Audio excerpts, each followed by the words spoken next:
Boa noite a todos. Eu estou aqui em nome do Escritório de Desenvolvimento de Carreiras da USP-ECAR para apresentar a palestra do Alexandre Viana. Vou ler para vocês o currículo dele.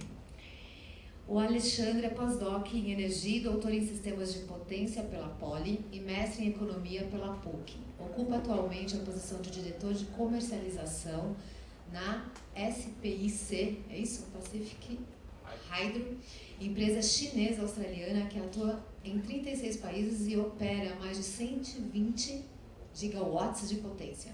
Possui mais de 18 anos no setor elétrico, com experiência relevante em regulação, leilões e desenho de mercado. Também colaborou em projetos internacionais de desenvolvimento de mercado de energia, especialmente na África, América Latina e Sudeste Asiático, com patrocínio do governo americano.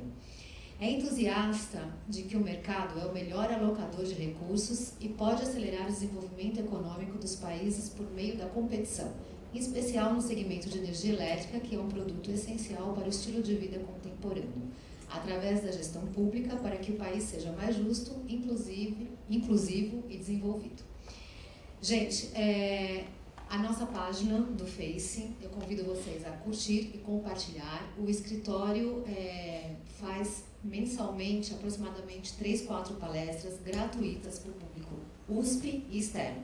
Então é importante que vocês curtam e compartilhem, porque são palestras de altíssimo nível, bem interessante, bem diversificada, relacionadas ao tema carreiras. Na página vocês encontram o link do site da Pró-Reitoria de Graduação, que hospeda a página do Escritório de Carreiras, onde a gente tem um histórico dos eventos em 2016, 2017, 2018. Então tem outras palestras para vocês acompanharem, né, que estão no nosso canal no YouTube. E com vocês, Alexandre.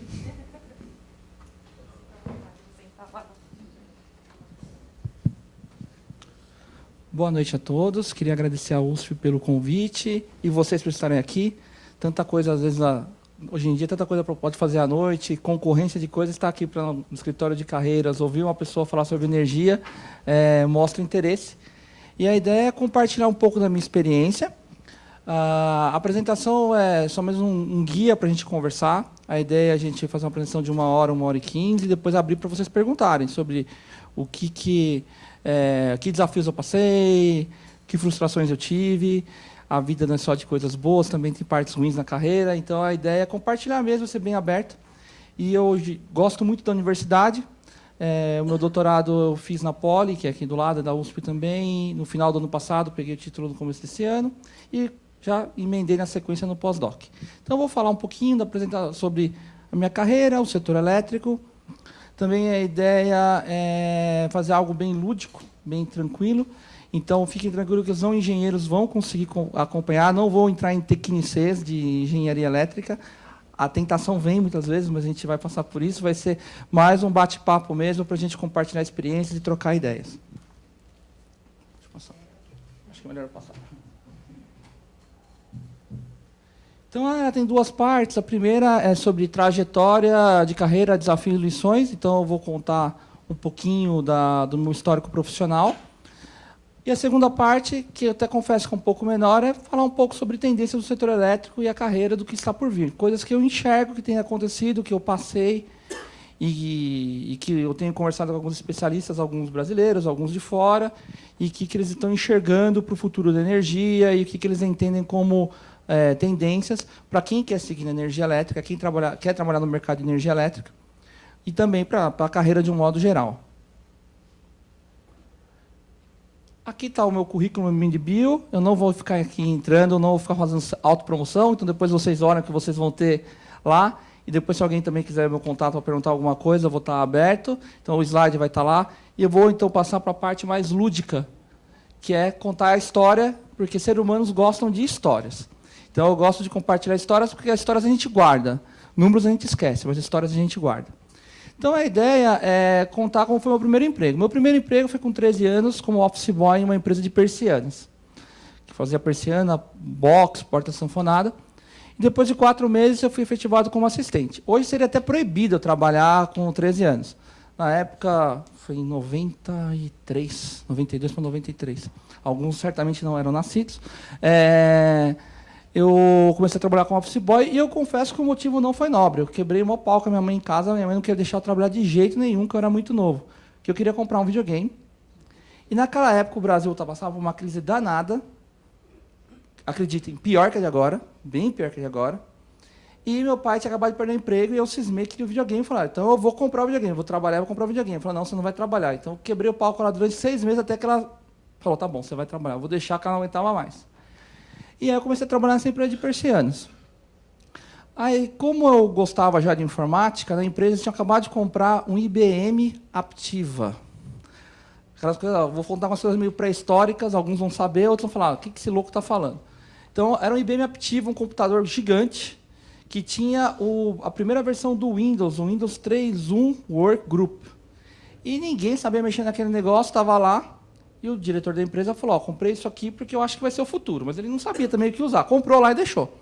Aí eu comecei a pesquisar livros. Na época eu já falava um pouquinho de inglês, né? E aí eu consegui alguns livros com alguns amigos e comecei a estudar e comecei a brincar no Windows e com Excel e com Word.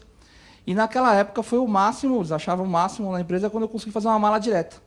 Porque o pessoal digitava tudo, ficava digitando N vezes o negócio, fiz a mala direta na planilhinha, coisa hoje em dia elementar, mas na época era um avanço tremendo e poupou muito tempo. E aí, com isso, eu ganhei a promoção e fui contratado como assistente. Falou, não, você agora vai ficar aqui, você não pode estar como office boy, eu vou te promover como assistente. Então, foi assim o meu primeiro emprego.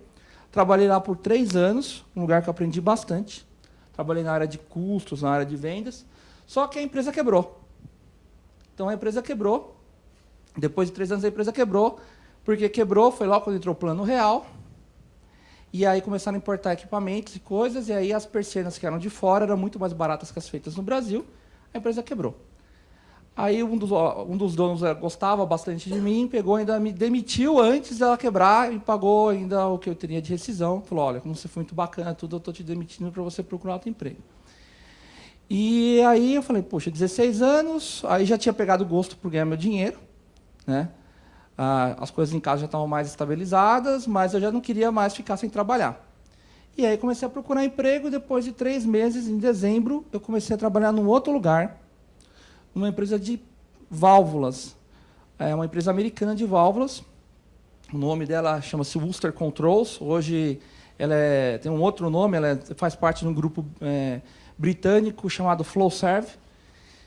E, na época, aí eu fui contratado como office boy de escritório. Office boy de escritório, o nome é contínuo. Também a pré-história, né? Então, o nome era contínuo, o nome que se dava na época para office boy de escritório. E nessa empresa de válvula americanas, eu comecei, então, fazendo arquivo de pedido de venda e de análise de custo. E lá tinha um PC 286, que era mais antigo que o Aptiva que eu tinha na outra empresa. E tinha um lá escanteado. E o pessoal tinha muita dificuldade de achar os arquivos, as coisas. Era tudo, na época, tudo era impresso, caixa, depois ia para o arquivo morto. Falar arquivo morto, hoje em dia, a pessoa fala, o que é isso? Tinha um arquivo morto na empresa, então quando passava mais de um ano, você tinha que buscar no arquivo morto. E aí eu vi aquele PC 286, liguei e falei, funciona. Aí eu peguei, fui lá e fiz um mini programinha lá, simples, em The Base 4, na época, para poder facilitar achar em que pasta estava. Você digitava no número do processo, eu sabia onde estava a pasta, acelerava. E aí, com isso, eles falaram, poxa, que legal. E aí pegaram, me contrataram depois de 6 meses como efetivo, e eu fui trabalhar na área de custos.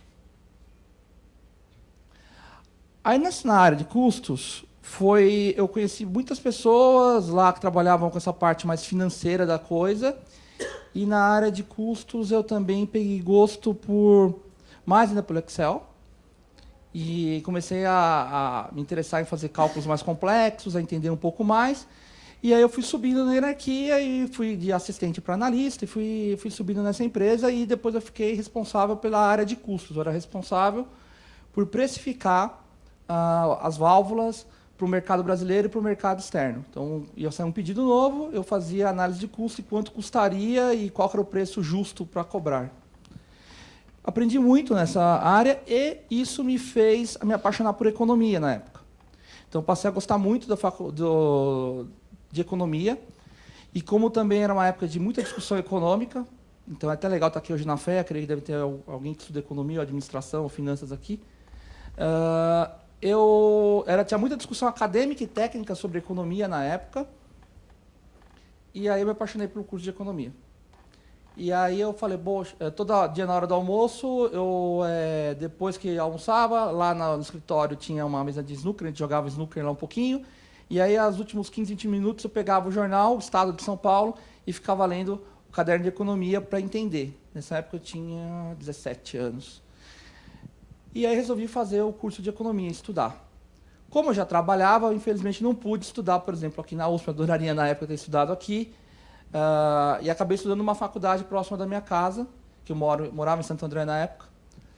E desse curso de economia eu gostei muito, e ele foi me abrindo outros horizontes, porque aí eu comecei a entender a teoria econômica, comecei a entender de fato o que estava acontecendo no jornal, né?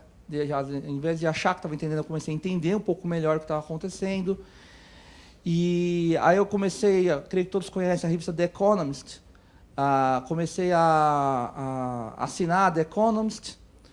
Então isso tudo foi acabando me dando bagagem e cada vez mais gostando do curso de economia. Até que eu resolvi fazer um curso na Bovespa. Na época, foi em 2000, na verdade foi em 2000, mas foi em 99 para 2000.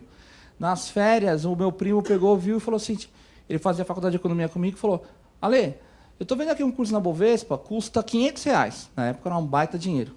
E o resto, para a gente que era duro, tipo, R$500 era muita grana. Vamos parcelar em 3 vezes, vamos fazer? Aí, vamos. Aí fomos lá, pagamos a primeira, demos 2 cheques predatados. Outra coisa também está ficando em desuso o cheque, né? Então, dei 2 cheques predatados, 60 e 90 dias, e fomos fazer o curso na Bovespa. E aí o curso na Bovespa era sobre mercado de ações. E, acreditem também, para os mais antigos vão lembrar, tinha o pregão era uma gritaria só. Você tinha um aquário na Bovespa, que ainda existe, e você comprava e vendia ações de modo, vamos dizer, analógico. Não era nada digital.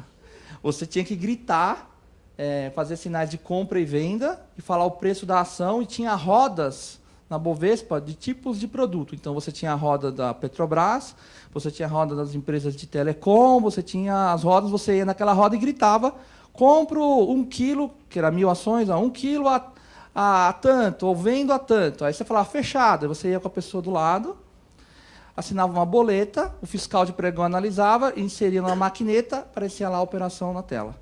Então, a gente fez esse curso. E aí, quando eu fiz esse curso, eu fiquei mais louco ainda por economia, fiquei mais louco ainda por mercado de capitais, por mercado de ações. E falei, vou trabalhar com isso. Estava no 3º ano de faculdade, do colégio, da faculdade já, e estava na empresa de válvulas ainda. Aí, uma empresa chamada Asmai me contatou para um programa de estágio. Alguém sabe que empresa é essa Asmai hoje? Ou sonha? É a CCE, o mercado de energia.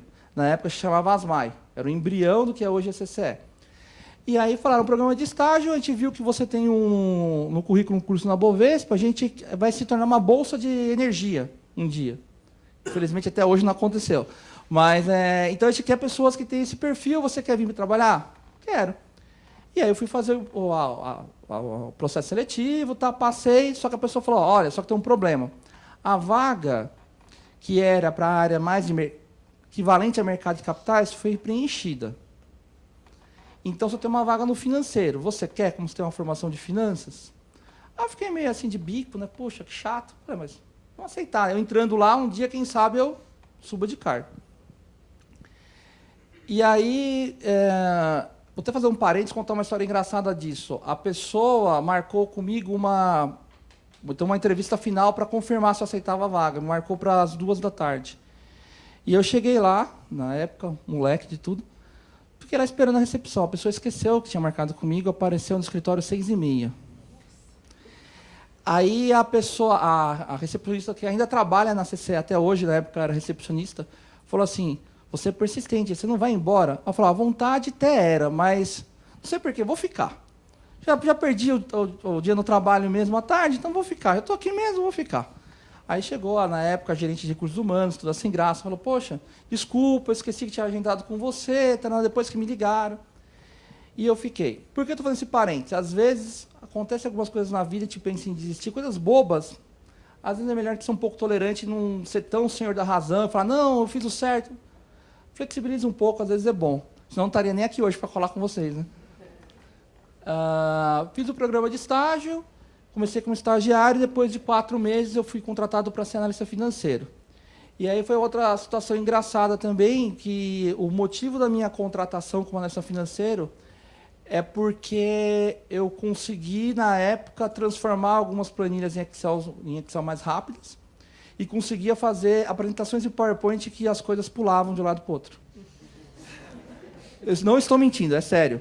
Na época, o CFO da empresa queria fazer que o balanço tivesse assim, assado um efeito para fazer a apresentação para as empresas do mercado. E ninguém conseguia fazer. Eu estava lá na minha mesinha, lá, já com um computador um pouco melhor, um Compaq. Estava lá com o meu Compaq, lá, com o meu Excel, fazendo, tá? E aí eu ouvi o pessoal falando, eu falei para o meu amigo, eu falei, alguns talvez você conheça, né? Carquejo, dá a planilha aqui, eu posso fazer um teste? Aí ele me deu a planilha, tudo fiz, falei, vê se é isso que você quer. É isso. Aí ele pegou, foi lá, muito generoso, falou, ó, tá aqui, e foi ele que fez. Então, isso também é uma coisa que eu aprendi com as pessoas. Seja generoso com as pessoas e dê créditos para quem faz as coisas. E aí o CFO gostou, falou, contrata esse menino. E aí eu fui contratado como analista financeiro lá e fiquei lá na empresa por 4 anos.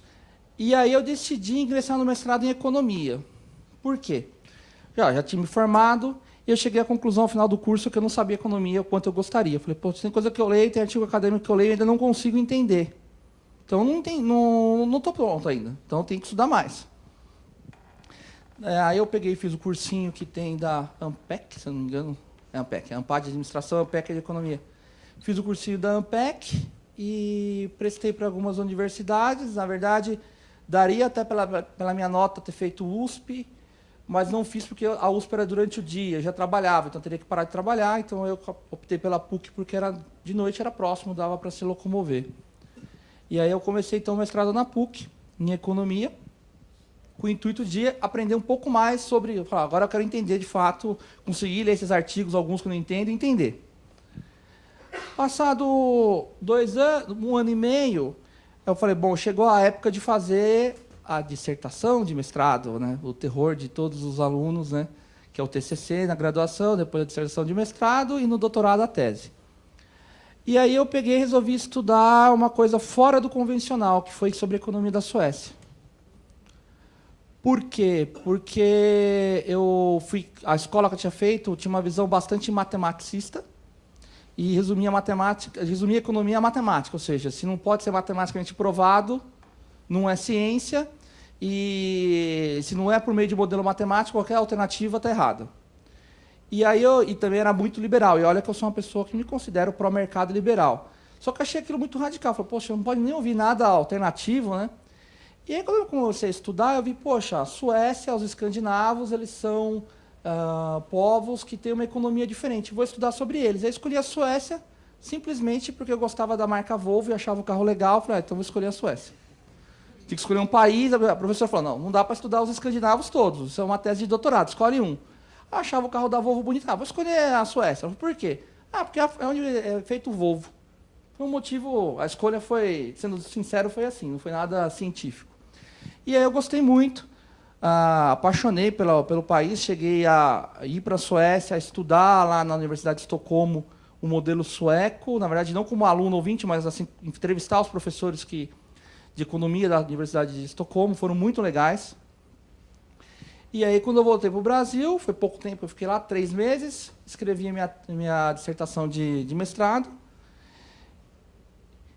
E aí a vida foi. Mas em paralelo a isso, nessa época que eu fui fazer a conclusão do curso, já tinha mudado de área do financeiro. Por quê? Porque uma das matérias do mestrado era a teoria dos jogos.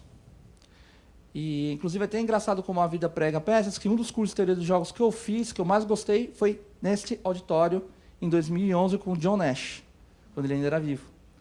Foi o segundo workshop de teoria dos jogos, e o John Nash estava aqui na USP, tinha mais 3 ou 4 prêmios Nobel na época. E foi, inclusive, aqui um dos cursos mais legais que eu fiz de teoria dos jogos. Mas aí, em 2000, isso foi em 2011. Em 2005, eu já estava no mestrado, eu estudei teoria dos jogos, e aí, já a CCE, a antiga ASMAE, que virou MAE, que já era a CCE, ela estava abrindo uma área de leilões, porque tinha que fazer os leilões do governo federal, e não estava conseguindo achar gente para trabalhar na área, não tinha. Abria a posição, contatava, não tinha ninguém que tinha estudado, ou a pessoa não tinha interesse.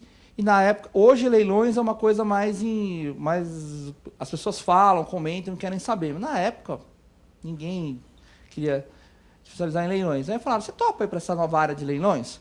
Lá atrás você falou que queria trabalhar na área de mercado de capitais da empresa, ou que iria ser uma bolsa. O leilão se aproxima um pouco disso. Você topa aí? Falei, topo. Só que tem uma condição. A vaga lá é de analista sênior. E você já é especialista. Aceita reduzir o cargo? Aí, até brincar, fique tranquilo que o salário vai ser o mesmo, mas você vai ter que reduzir de cargo. Aí eu peguei e falei, me dá um dia para pensar. Aí eu pensei em casa, falei assim, poxa, era o que eu queria há muito tempo atrás. Financeiro, nada de contra, mas eu ia fazer mais lá na empresa. O Corno era uma empresa de finanças, então não ia ter como crescer mais. Falei, negócio de cargo, bobeira. Vou voltar um cargo para trás, sem problema nenhum. Se eu for bom, um dia eu vou crescer de novo, ou então vou aprender lá durante um tempo e vou para um outro cargo no futuro em outra empresa. No dia seguinte, cheguei para uma pessoa que ia ser meu chefe e hoje é meu amigo pessoal. Inclusive, a gente faz esse negócio como empresa, ele tem uma empresa, a gente negocia energia. Na época, ele pegou e falou assim, tá bom, você topou? Topou. Então, amanhã você vai pegar um voo para o BNDES e discutir as cláusulas do leilão. Não sabia nada do leilão de energia. Lá estou eu no meio do BNDES, no meio de um monte de gente que eu não conhecia. Inclusive, uma das pessoas que me ajudou muito, que alguns aqui conhecem, foi a Elbia Mello, agora, na verdade, é Elba Ganum, que é a presidente da Beólica. Na época, ela estava no ministério e ela falou, legal, gente nova, é bom, precisa de gente nova. E ela foi muito generosa comigo. Então, novamente, algo que eu aprendi na carreira foi ser generoso. Aí, nesse processo da área de leilões, eu pude aprender bastante, porque passei a ter um contato com um grupo de pessoas muito diferente que até então eu tinha. Então, passei a ter contato com pessoas do alto escalão do governo, do Ministério, com o ministro de Minas e Energia, com os presidentes de muitas empresas de energia elétrica, tanto estatais quanto privadas. Passei a ter uma situação até complexa, que vinha uma decisão do governo e eu tinha que transformar ela em algo prático e negociar com os meus pares internos da empresa, que muitas vezes não queriam fazer o que o governo estava pedindo para fazer. Então, era uma situação sempre delicada e, às vezes, era muito visto na empresa, lá vem ele lá que vai lá para Brasília falar com o pessoal de leilão e dá ordem para a gente. Que, geralmente, eram coisas complexas que exigiriam mais tecnologia, sair da zona de conforto, e eu tinha que ser o mensageiro da má notícia, muitas vezes. Então, fui para a área de leilões, que foi onde eu acabei crescendo bastante. Então, comecei como analista sênior, depois de um ano, eu fui promovido para coordenador. Aí fiquei nessa função por 4 anos, mais ou menos, aí fui promovido para gerente. E depois de um ano, eu fui promovido para gerente executivo, que é o equivalente a um cargo de diretor nessa empresa. E aí também comecei a pegar outras atividades, desenho de mercado, regulação. E aí aconteceu uma coisa engraçada. Eu comecei a sentir falta de conhecimento de engenharia. Porque comecei a discutir regulação com o pessoal da ANEEL e de outros lugares, falei assim, comecei a regular sobre uma usina térmica sem saber como é que é o ciclo dela. Como é que eu vou estabelecer uma regulação se eu não sei se isso que eu estou escrevendo é possível ela fazer? E eu percebi que muitos dos pares, sem fazer crítica nenhuma às pessoas que estão lá, mas muitos dos pares que eu conversava eu também não entendiam. Então, assim, fazia regulação sem entender o que estava regulando. Eu falei, é óbvio que vai dar problema. Né? Como está gravando, não vou falar a palavra que eu falaria se não estivesse gravando, né? Mas é óbvio que não vai dar certo. E aí, nesse ciclo, eu comecei a sentir falta disso e comecei a fazer algumas aulas como aluno ouvinte na Poli. E aí, para alguns também conhecer o professor Dorel, ele mescla bem essa questão de mercado com a parte técnica. E ele pegou e falou, não, vem estudar comigo aqui, vem assistir algumas aulas comigo. E eu comecei a assistir aulas com ele de engenharia e comecei a estudar livros de eletromag em casa, comecei a estudar alguma coisa sobre máquinas, comecei a estudar sobre a parte de geração, que era o que mais me interessava, porque era o que eu mais sentia falta, porque a distribuição é um pouco mais fácil de regular do ponto de vista técnico. Comecei a estudar principalmente geração. Geração era o que eu entendia. E aí a vida foi levando, eu estava já trabalhando com bastante tempo com leilão, já fazia bastante tempo que estava nessa área, até que eu fui gentilmente pressionado a fazer o doutorado. Né? Então, falaram assim, poxa, já fez aqui as matérias como aluno ouvinte, tem experiência na área, já consegue ser fluente em vários assuntos de geração e conversar, gosta de otimização, de brincar de modelos de otimização, por que você não faz doutorado? Eu falei, poxa, mas doutorado, vou ter que escrever tese, sei o quê. Aí eu dei uma de louco e fiz de conta que não estava mais recebendo os e-mails do Dorel e deixei para lá. Aí passaram 6 meses, 7 meses, aí um dia ele vai na CCE e fala, e aí, quando você volta a estudar? Quando você vai fazer doutorado? Eu falei, enrolei mais um tempo, aí chegou uma hora que não teve mais jeito. Começou a pressão, poxa, Viana, você vai nos eventos, fala, participa, faz o doutorado, vai ser bom para você. Falaram. Falei, tá bom, vou fazer. Aí eu peguei, o que eu tenho que fazer para fazer o doutorado? Fazer a prova.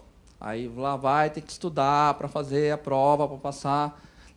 Para eficiência é até fácil, mas de engenharia elétrica, tá? Fiz, estudei, passei e fiz as matérias que faltavam. E aí chegou a época da tese. Aí na época da tese eu falei assim, vou fazer, para variar. A gente como aluno às vezes quer resolver o problema do mundo, né? Mesmo já mais velhinho, com menos cabelo, devia ter aprendido isso, peguei e fui lá que escreveu a tese sobre um novo modelo para o setor elétrico. Aí o Dorel adorou, obviamente. Não, escreve mesmo, isso aí. Aí comecei a falar, vai ser mais fácil do que as matérias. Eu trabalho na CCR, tenho na minha cabeça como é que vai ter que fazer. Quando eu comecei a escrever, eu falei, Jesus. E aí começou a dar um trabalho do cão. E dava um trabalho do cão, e demorava. E, em resumo, foram 2 anos diretos, sem final de semana, todo final de semana chegando em casa, escrevendo a tese, ou estudando, ou pesquisando. E, logicamente, eu falo dessa forma brincando, mais das partes difíceis, mas foi muito gratificante, porque eu aprendi muito e acabou, no final, a tese sendo muito útil para mim, profissionalmente. Eu vou contar depois o porquê. E até mesmo acabou sendo útil para a universidade, que a universidade já está usando, e foi útil também para outras pessoas, porque acabaram aproveitando o que eu tinha sistematizado e usando para os seus trabalhos ou para discutir. Mas foi assim então que eu cheguei até defender a tese em dezembro. Defendi ela no dia 14 de dezembro. E a data foi o último dia do ano 17 que podia defender, porque eu estava preocupado que estavam prometendo que ia sair a consulta pública 33 ia virar lei. E eu falei, se isso virar lei alguma coisa, aí eu vou ter que fazer outra porque não é mais novo.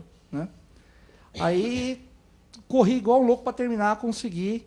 E, infelizmente, até agora, a consulta pública 33 ainda é uma consulta, não virou ainda uma lei. Bom, em paralelo a isso, em 2015 aconteceu uma coisa bastante interessante. Por causa do doutorado, eu comecei a receber mais convites para participar de eventos. E comecei a ter contato com mais gente e me aproximei da Bloomberg. Acho que todos aqui conhecem a Bloomberg, que é a agência de notícias. E ela de finanças, né? E ela tem um núcleo de energia chamado Bloomberg New Energy Finance, que é bem sofisticado em área de energia elétrica. E eles me convidaram para participar de um fórum em Nova York.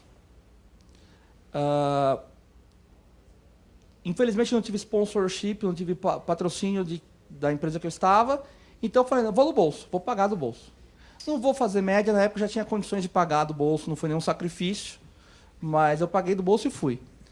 E o evento foi muito bacana, porque lá eu conheci gente do mundo todo, trocou cartão, e diferente do que... E é uma crítica que eu faço à nossa cultura, às vezes a gente troca cartão, que é similar assim, passa lá em casa e não dá o endereço, a gente não quer mesmo, é só uma proforma. Gringo, quando você troca cartão, ele vai te mandar um e-mail. Ele vai fazer um follow-up message, falando do evento, e perguntando para você feedback, querendo que você mantenha o contato. E eu coloquei como objetivo, vou fazer contato com todo mundo que quiser fazer contato. Então, fiz contato com muita gente, de vários mercados de energia, dos Estados Unidos, Austrália, leste europeu.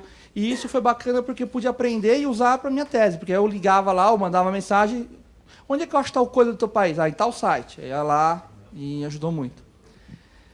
Nesse pacote, eu conheci 2 pessoas do governo dos Estados Unidos. Um chama-se Dorian que acabou virando meu amigo, e a outra é a Sarah Thorne.